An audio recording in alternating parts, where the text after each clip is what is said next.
kita bukan shoot kual orang asyik lah lebih lama lama. Kita shoot lagi belok dong dia.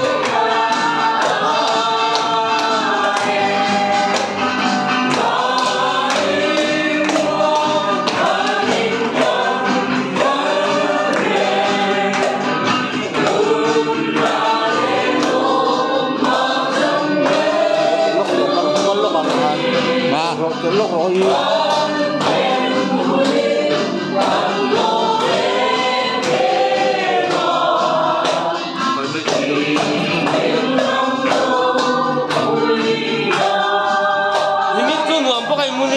Mấy lò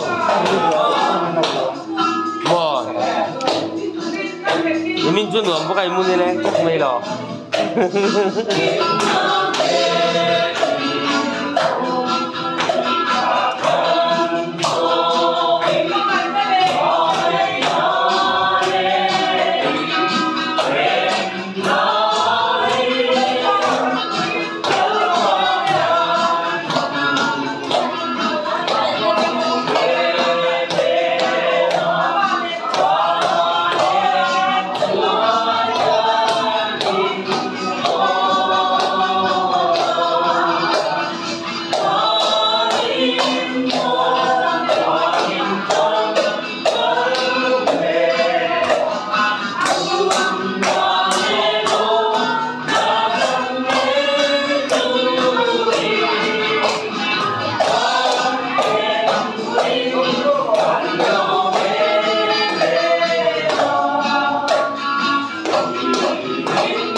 có ống đâu qua đi có lại ăn lông rồi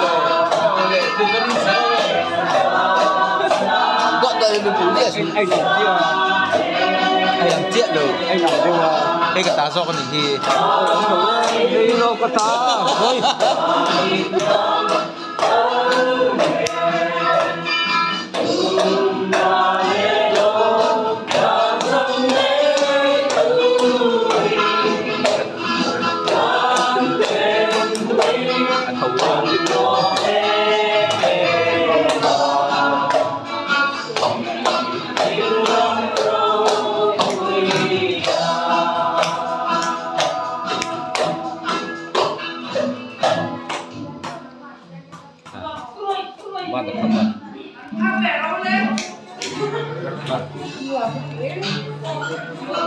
lôi lốc tệ